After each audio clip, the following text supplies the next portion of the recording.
You're running in the dark. Your heart is beating a mile a minute. You try to be as quiet as possible, avoiding detection and the guard lights shining down from the tower. You make it to the fence, which is 20 feet high with a razor-sharp barbed wire on top. It is the last obstacle between you and freedom. This isn't an episode of Prison Break. This is real-life daring prison escapes that have been planned meticulously and executed. Some of the escapes are legendary, and although they are the bad guys, you can't help but be impressed on how ingenious some of these escapes can really be. Before we hop into it, smash the subscribe button and click on the bell icon to receive updates on similar videos. Okay, now put on your running shoes and prepare for a long night. Alcatraz, the most legendary escape of all time, had to be the first on the list. A small island that sits in the middle of San Francisco Bay, Alcatraz was a former military fort that turned into one of America's most notorious prisons. Housing some of the most hardcore criminals, including Al Capone, the Birdman, and Machine Gun Kelly, it was said that Alcatraz was unescapable. That was until a few fellows named Frank Morris, John and Clarence Anglin came along.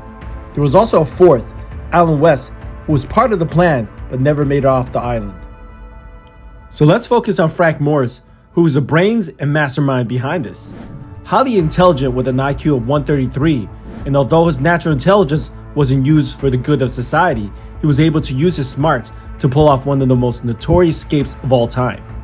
The escape took 6 months to plan and prepare, and started off by chipping away on their ventilation ducts in their cells using discarded razors and spoons stolen from the prison workshop and cafeteria.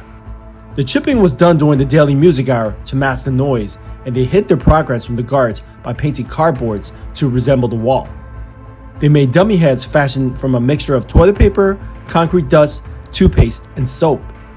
Painting faces on the dummy heads and gluing stolen hair from the prison barbershop, the dummy heads was able to fool the prison guards during head count. Squeezing their way through the ventilation shaft, they climbed all the way to the prison roof through the utility pipes in the corridor space behind the cells.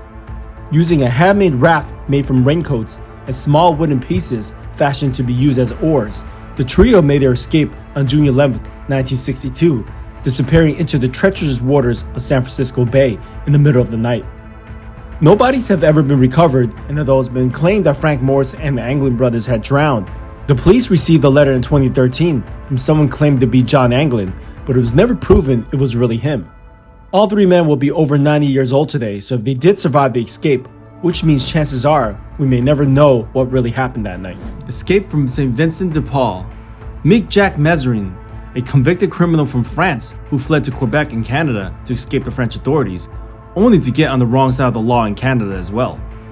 Eventually he found himself as an inmate in St. Vincent de Paul prison in Quebec, but managed to escape on August 21st, 1972 when he cut through the fence with wire cutters.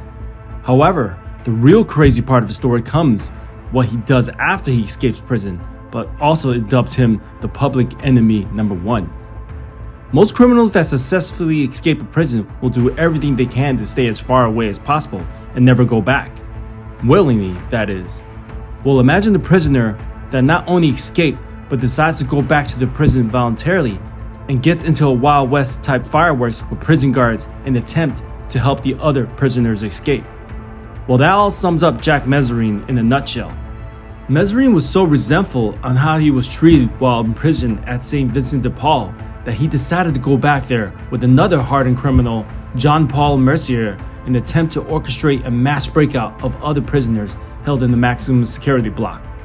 In a bit of karma, the perimeter security was increased in part due to his own escape, so the attempt was ultimately a failure, but Maserin did manage to get away once again after raising hell. Sounds like a scene straight out of a movie, which in fact a movie was really created on this real-life prison escape. We link the movie in the description box below.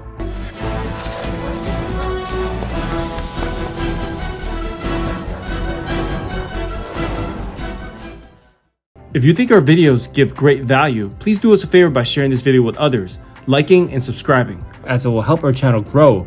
Until then, stay informed and Genius Tomato out.